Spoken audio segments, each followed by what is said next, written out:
if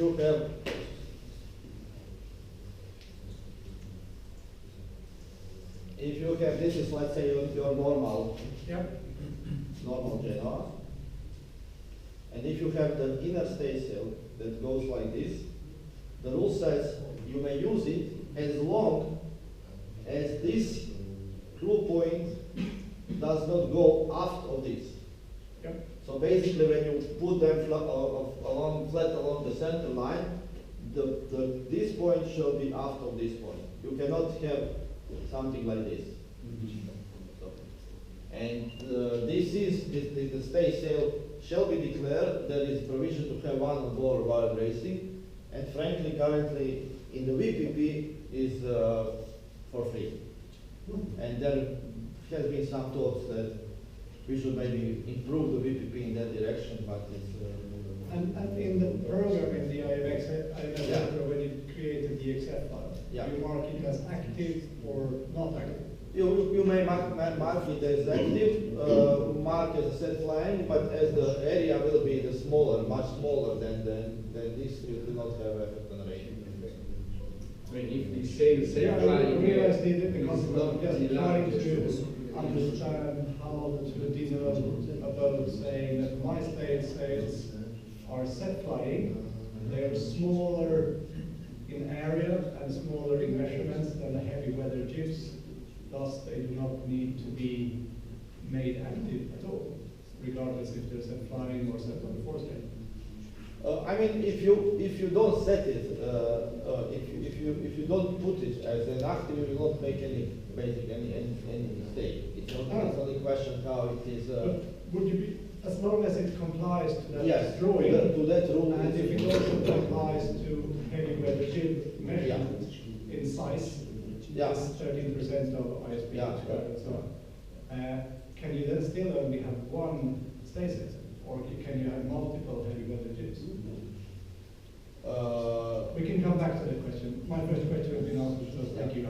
We can discuss it. No, I meant it's a good question. We can later talk a little bit more about how you can set up the headset set line in front and in between. There are rules about it. But generally, it's not a problem if you don't have stay sail. And even in IMS8, you can put the note stay sail, and so you know that this is the stay sail that's under the top. Okay, so the IMS itself is done in several parts. One is hull, then we have appendages, propeller, rig, sails, and accommodation. And so we'll go through this order. Maybe we can put the freeboards and inclining more and more on tomorrow when we will try to do it. The practical part. And here on the hull, we will talk about how the hull is defined. I don't think that we don't really have much time to go to the actual hull scanning, which is definitely interesting to see.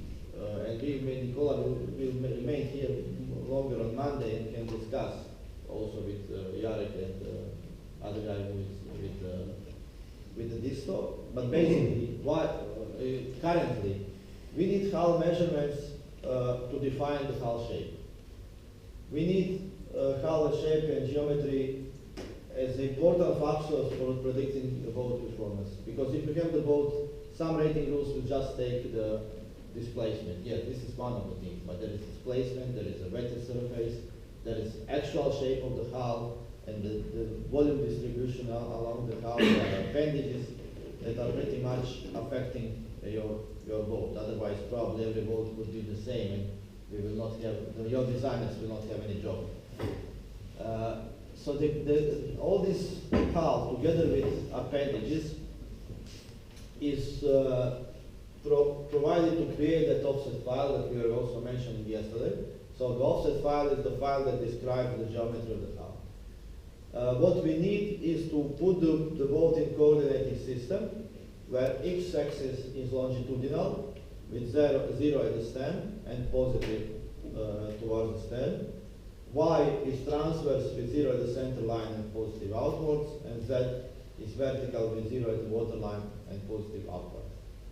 So this is the typical, the hull offset file. These lines are the sections. So this is when you, if you slice off the hull with the plane that is perpendicular to the center line, you get the sections. And these sections are taken either by this device called total station. At the beginning of the system, there are special measurement devices used only for this. And up to now, we have more than 12,000 hull lines, and mostly of the production boats we kept in our database. The only thing that as soon as, because once this is done for the one boat, then you can use it for any other boat measurement. Yes, ma'am. So yeah, I mean, we had some discussions here where when is, or what is the policy or how we check that we can use specific offset file for the another boat, or But how I- we recognize that this is the offset file for The, the the offset file, and I would say that one of the biggest challenges for the rating office sometimes is really to identify, okay, is this the boat I'm working on? Exactly. And this is particularly for me, you know, that's one of the reasons why we also need a local representative who knows the fleet and who can explain. I'm playing now, I'm helping you now. You are sending me some boat in Bulgaria. I don't see the boat, I don't know the boat. You guys probably know boat better. You can, you know, find which is which. If there is a standard production boat, like the Della 34 you say, the Della 34, when it comes out from the mouth, should be the same. Should be always the same. The most important thing is to identify the freeboard points. Yeah. Once the boat, because these are and here we need some knowledge, we need to understand. We had for example, the XP boats. It's, I will show you the way how it's done. It's done like this. This is the deck, this is the center line, and then you have this is the part of the hull. But basically, the freeboard points is set up here. Why? Because we were in the shipyard. When they are putting the deck in different production, the height of this can be different. Okay. So you need a point that you know that takes exactly. Because if you measure the hull from here and then measure the freeboard from here, you will have discrepancies. And these are the things that you have to know, and particularly from the newer offset file that we are putting in the database, we are also adding photos of actual freeboard points. So when you go, the first thing when we come to this, when you go to measure the freeboards, you have to ask your rating officer to understand where you are measuring the freeboard.